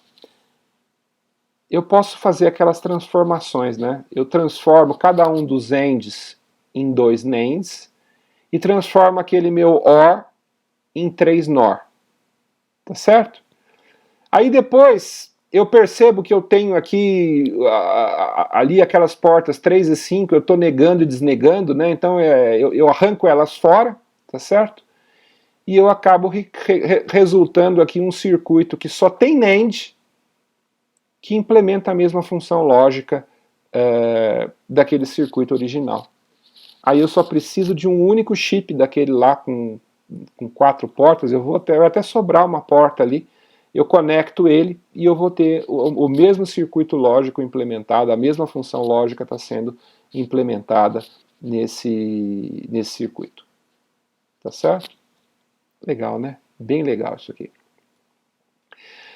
Bom, então nós já vimos o seguinte, gente. Nós vimos 3 coisas. Primeiro, nós vimos que um circuito lógico é um circuito que implementa uma função lógica. Nós vimos que essa função lógica ela pode ser expressa de maneira definitiva por meio de uma tabela verdade. E nós vimos também que a gente pode descrever essa função lógica por meio de expressões da álgebra de Boole. Só que para a gente poder manipular essas nossas expressões, nós vamos precisar usar alguns teoremas que são chamados de teoremas booleanos. Tá certo? Então, para a gente poder fazer cálculos que vão projetar o funcionamento lógico de um circuito lógico, a gente precisa compreender adequadamente os princípios e teoremas da álgebra de Boole para poder fazer as transformações das fórmulas, das expressões, né, booleanas que a gente tem e gerar representações alternativas das mesmas expressões. Certo? Esses teoremas eles têm alguns princípios gerais que valem em todos os casos. Vocês vão ver os exemplos ali na frente. Tá certo? Primeiro, qualquer teorema, propriedade ou identidade da álgebra booleana permanece válida se os zeros e uns forem intercambiados e as operações AND e OR forem intercambiadas também. Então, por exemplo, se eu tenho uma expressão ali que é válida, né, x mais xy igual a x, eu posso inverter. Onde é mais vira ponto, aonde é ponto vira mais, e ó, eu tenho aquela expressão da direita que ela é o dual da expressão da esquerda. Isso vai valer sempre. Tá certo? Nós vamos ver várias propriedades mais aqui para frente onde isso aí vai poder ser feito. Então eu posso substituir. Se eu tiver uma fórmula igualzinha do lado esquerdo, eu posso substituir ela pelo lado direito, que ela continua sendo válida. Tá certo? Aí nós vamos ter um conjunto de teoremas, que nós vamos olhar esses teoremas aqui agora na sequência. Essa parte é meio chatinha, tá, gente? Mas assim, a gente vai precisar estudar esses teoremas, vamos precisar decorar isso daí, da mesma maneira que a gente decorou certas fórmulas lá da álgebra clássica, a gente vai ter que fazer isso aqui com a álgebra de Boole também, tá? São 8 teoremas que a gente chama de univariáveis, porque eles envolvem uma única variável, e os teoremas de 9 a 17 são multivariáveis, e particularmente os dois últimos, o 16 e o 17, eles ganham um nome particular, apesar de eles serem multivariáveis, que são os teoremas de De Morgan. Tá? Esses teoremas de De Morgan são muito legais, são uma grande sacada. Essa é uma das coisas que só vale para a álgebra de Boole. Tá certo? Então não é algo que vale na álgebra clássica, é específico da álgebra de Boole, mas é uma sacada genial da álgebra de Boole. Tá certo? Vamos lá, vamos tentar olhar para esses teoremas. Muita paciência nessa hora, minha gente, vamos lá, é meio chatinho, mas a gente vai ver que esses teoremas todos fazem sentido. O problema todo é guardar eles na cabeça para a gente saber quando aplicá-los nas transformações algébricas que a gente for realizar. Tá certo? Bom, o teorema 1, ele é meio óbvio. X AND 0 dá 0. Por quê? AND, 0 AND qualquer coisa é 0. Certo? Da mesma maneira, X AND 1 é sempre X. Tá? Porque 1 AND qualquer coisa é essa coisa. Tá certo? São leis básicas que são teoremas da álgebra booleana. Isso sempre vale. Eu sempre posso trocar 0 por x vezes 0, ou x por x vezes 1. tá? Isso é sempre possível. Teoremas 3 e 4. X AND X é igual a X. X AND X barrado igual a zero. Tá? Todas essas são aquelas transformações algébricas que a gente pode realizar numa fórmula para fazer com que ela continue verdadeira. Tá certo? Teorema 5. X OR 0 é igual a X. X OR 1 é igual a 1. Tá? Isso também é sempre válido. Podemos usar qualquer uma dessas transformações nas nossas expressões algébricas. Teorema 7 e 8. X OR X é igual a X e X OR X barrado é igual a 1. Então isso sempre também é válido. Tá certo? Esses são os teoremas unários. Aí entram os teoremas binários ou multivariáveis. Tá certo? Os teoremas 9 e 10 são as leis comutativas. Eu posso inverter. Então se eu tenho x OR y é a mesma coisa que y OR x. Da mesma forma, x AND y é igual a y AND x. Isso é semelhante ao que acontece na álgebra clássica. Tá certo? É importante a gente entender que nem todas as álgebras isso é válido. Tá? Quando a gente está trabalhando, por exemplo, com álgebra de matrizes, essas inversões, elas às vezes não são válidas. Essa lei da comutação não vale para uma álgebra de matrizes. Para a nossa álgebra booleana, felizmente vale, então podemos usá-la normalmente. Os teoremas 11 e 12 são as chamadas leis associativas. Né? Então, se eu tenho uma associação, ou seja, o parênteses, né? Como é que funcionam os parênteses? Se eu tenho um x mais, e entre parênteses, y mais z, isso é exatamente a mesma coisa que mudar o parênteses para o outro lado, fazer x mais z e depois fazer o z com o z, que portanto, eu posso tirar o parênteses porque é exatamente a mesma coisa. Então, com isso, eu consigo mostrar por que eu posso imaginar um AND de 3, ou um AND de 4, ou um OR de 4, por quê? Porque essas leis associativas, elas valem tanto para o OR quanto para o AND, tá certo? Mas eu não posso misturar OR com AND, só se eu tiver só OR ou se eu tiver só AND, tá? Os teoremas 13A e 13B, eles são as chamadas leis distributivas, também são aquelas mesmas leis distributivas que a gente já conhece da álgebra clássica, então também não tem muita novidade aqui, elas continuam valendo aqui na álgebra booleana, tá certo? Já os teoremas 14 e 15, eles não possuem equivalente na álgebra comum, né? E a gente só tem como provar que eles são verdadeiros se a gente construir a tabela verdade deles e mostrar que isso continua valendo, tá certo? Então esses aqui são os mais chatinhos, porque a gente costuma esquecer deles, a gente esquece que eles existem, que a gente está acostumado a trabalhar com equações, estamos acostumados a fazer manipulações algébricas, mas essas daqui a gente esquece, tá? Tem grande chance de cair na nossa avaliação, né? Já que é aquela que a gente esquece, vamos fazer aquele incentivo para vocês não esquecerem, né? Vamos dar vários exercícios em que isso aqui aparece para vocês fazerem as conversões algébricas, e isso aí vai cair na nossa avaliação também, porque são aqueles que a gente costuma esquecer. Tá certo? Bom, se a gente gerar as tabelas verdades, a gente vê que esses teoremas são válidos, essas transformações elas são idênticas, mas não é tão óbvio por quê. Tá certo? Só a hora que a gente monta a tabela verdade que a gente fica convencido de que, de fato, elas são válidas. E a gente pode aplicar elas quando a gente quiser. Tá certo? Por fim, nós temos o nosso teorema de De Morgan. Né? Esse teorema, gente, eles são extremamente úteis na simplificação de expressões em que tem um produto ou soma de variáveis que está sendo invertido. Né? São duas formas que aparece o teorema de De Morgan, e cada um dos teoremas de De Morgan também pode ser facilmente comprovada por meio da verificação de todas as combinações possíveis de x e y numa tabela verdade. Tá certo? Então ela tem a mesma característica daquelas outras que a gente mostrou no slide anterior, a gente só consegue provar o teorema de De Morgan construindo ali, talvez até tenha outro jeito de provar, mas assim, Se a gente constrói a tabela verdade, a gente se convence de que essas coisas são iguais. Mas na hora de fazer as manipulações algébricas, gente, aplicar De Morgan é a grande solução. Quando você está mexendo ali na equação e você fala,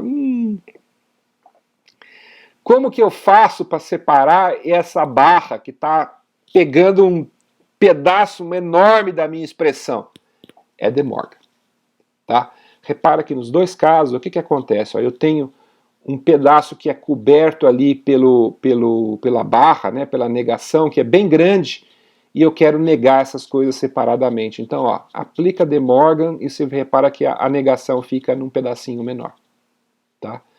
Aplicar De Morgan, gente, é a chave para a grande maioria dos problemas de simplificação algébrica que a gente pode encontrar na álgebra de Boolean. Tá ok?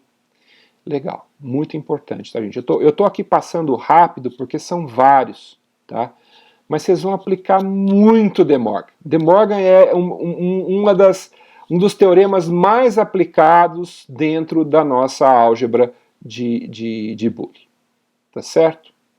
Legal. Bom, aí eu coloquei esse slide aqui, primeiro porque ele está lá no livro, né? Não é muito comum, mas existem umas representações alternativas para as portas lógicas, então, em vez de colocar o OR daquele jeito lá, eu quase que eu aplico um De Morgan ali e tem aquela outra representação cheia de bolinhas ali, tá certo? Tem várias pessoas que acham que usar essa representação alternativa facilita no projeto, né? Eu particularmente tenho as minhas dúvidas do quanto que isso facilita. Talvez se você estiver muito bem treinado, mas você ter que reconhecer que aquelas coisas são a mesma coisa, dá uma... não sei, tá? Eu coloquei aqui mais para vocês saberem que existem essas representações alternativas. Se vocês virem isso num circuito lógico que vocês estão operando, para aquilo lá não aparecer como, pô, mas o que é isso? Aqui nem parece circuito lógico. Você olha e você vai entender o que é, tá? Mas eu realmente não sou grande fã dessas representações alternativas, ela é bem pouco usada, mas vocês precisam saber que isso existe, tá bom? E aí, gente, o último tópico da nossa aula de hoje, tá? Até agora a gente colocou esses circuitos lógicos, né, montamos pequenos circuitos e a gente está imaginando, colocou na entrada, saiu na saída, tá certo? Mas na vida real não é assim que a coisa funciona. Na vida real, esses circuitos lógicos, essas portas AND, essas portas OR, elas são construídas usando uma tecnologia, na maioria das vezes baseada em lógicas de transistores e usando eletrônica digital com transistores. E esses circuitos, eles são circuitos que nós chamamos de circuitos ativos, porque eles precisam ser alimentados, né?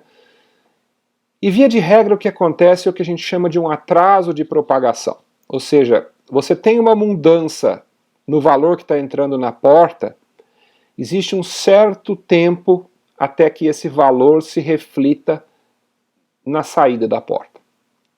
Tá certo? Então o atraso de propagação é o tempo que o sistema leva para produzir uma saída após receber uma entrada. Tá? E isso está ligado diretamente com a velocidade de um circuito lógico. Tá certo? Se esse atraso de propagação for muito longo, você não vai poder usar velocidades muito rápidas, ele vai ser um circuito mais lento. Tá certo? Quanto menor for o atraso de propagação, mais rápido vai ser o circuito. Tá?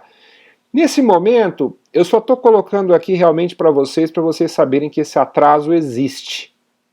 Mais para frente nós vamos ver a implicação desse atraso, até para o funcionamento de um flip-flop. Nós vamos ver que o flip-flop funciona porque tem esse atraso, porque senão seria uma impossibilidade lógica. Tá? Mas ele vai causar certos efeitos no funcionamento dos flip-flops e dos latches. Tá? Nós vamos ver isso mais lá na frente quando a gente estiver estudando flip-flops e latches. E outra coisa que é importante é vocês saberem que esse atraso pode ser diferente dependendo se eu estou chaveando de 0 para 1 ou de 1 para 0. Tá certo? Então, vocês vão ver nessa figurinha da direita, ó, tem ali uma figura que é uma onda temporal. Então, essa é uma onda que mostra o valor, né, da entrada ou da saída, né, no caso da entrada in e da saída out, né, ao longo do tempo. Tá certo? Então, no começo, eu tenho ali o in em 0, até que num determinado instante de tempo ele chaveia para 1. Tá certo? Ele chaveou para 1. Repare que se ele fosse perfeito, imediatamente a saída deveria também subir para 1. Tá certo? Porque como eu estou usando o VCC nas duas outras entradas lá, se ele é 1, a saída tinha que ser 1. Tá certo?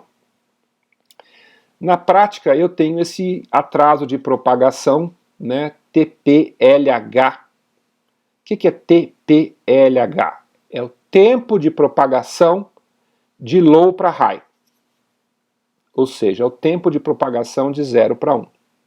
Tá? Repara que esse tempo de propagação ele é diferente do lado direito. Ou seja, do lado direito eu tinha o valor 1 e chaveei para 0 num determinado instante de tempo. E o 0 só foi mudar na porta depois de um outro tempo, que é o TPHL, tempo de propagação de high para low. Então, assim, esses tempos podem ser diferentes. Tá certo? É importante a gente saber disso. Que isso também vai causar impacto lá no funcionamento dos meus LEDs e dos meus flip-flops. Tá? Então, duas coisas. É importante a gente saber que existe tempo de propagação e, segundo, esse tempo pode ser diferente. Tá? Quando a gente usa uma porta que um determinado fabricante está fornecendo, ele fornece no manual técnico que acompanha aquela porta informações a respeito do TPLH e do TPHL. Pode até ser que eles sejam o mesmo, mas eles podem ser diferentes. Tá certo? Bom, gente, isso aqui é o que eu tinha programado para a nossa aula de hoje. E eu cumpri o que eu prometi, não cumpri, gente? Quando a gente começou a aula, vocês ainda não tinham a menor noção do que era um circuito lógico. Agora eu imagino que a essa altura do campeonato vocês já tenham pelo menos uma ideia do que é um circuito lógico. É um circuito que envolve entradas e saídas que só podem ser 0 ou 1, representadas na forma de sinais elétricos, que vão ter, por exemplo, 0 volts e 5 volts, 0 para 0 e 5 para 1, tá certo? Que executam funções lógicas que podem ser escritas na forma de tabelas verdades e que também podem ser escritas na forma de expressões lógicas da álgebra de Boole. Tá certo? Então vocês veem que essas coisas estão todas conectadas entre si. Tá? No fundo é tudo a mesma coisa, são diferentes maneiras de olhar para a mesma coisa. Ou eu olho sobre uma ótica de tabela verdade, ou eu olho sobre uma ótica de expressão de lógica na álgebra de Boole, ou eu olho sobre a ótica de um circuito lógico que está conectando um certo conjunto de sinais elétricos. Mas no fundo, eu estou querendo saber o que acontece ali dentro. Tá certo? E a gente começou a falar para vocês que com esses circuitinhos lógicos mais simples, com essas portas lógicas mais simples, com somente esses 3 tipos, AND, OR e NOT, ou até se eu não quiser nem isso, pode ser só NAND ou só NOR. Só com isso, esse é o meu bloco construtivo básico de todos os meus circuitos lógicos. Então nós vamos começar a montar esses circuitinhos lógicos para gerar os circuitos combinacionais. Vamos ver o que dá para fazer com circuitos combinacionais. Em seguida nós vamos enfiar umas realimentações ali nesses nossos circuitos e vamos criar os LEDs e os flip-flops que vão ter essa capacidade mágica de armazenar memória. E aí com memória e com combinacionais nós vamos então melhorar isso, criar os circuitos sequenciais para depois mais lá na frente no final do curso a gente está com todas as peças básicas para a gente construir um pequeno processador, um pequeno computador. Tá certo? Eu prometi, né, gente? Cumpri ou não cumpri? Tudo bem. Ninguém saiu daqui sabendo implementar um computador, mas ficou mais claro, não ficou? Eu espero que essa altura do campeonato esteja um pouco mais claro para vocês o que nós estamos construindo aqui. Por que entender o funcionamento desses circuitos lógicos vai nos levar, mais lá no final do curso, a gente entender como que funciona os pedaços, as peças que compõem um computador.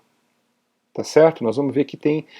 Gente, cada dia aqui é um aprendizado novo. E nós vamos ver que a partir de coisas simples como essas que nós fizemos aqui, nós vamos ser capazes de construir coisas bem robustas, coisas bem bacanas e que funcionam muito bem. Tá? A única coisa é o seguinte, gente, vocês vão precisar fazer exercício. Tá? A teoria aqui é simples, mas vocês vão perceber que essa álgebra de Boole, ela é enjoadinha.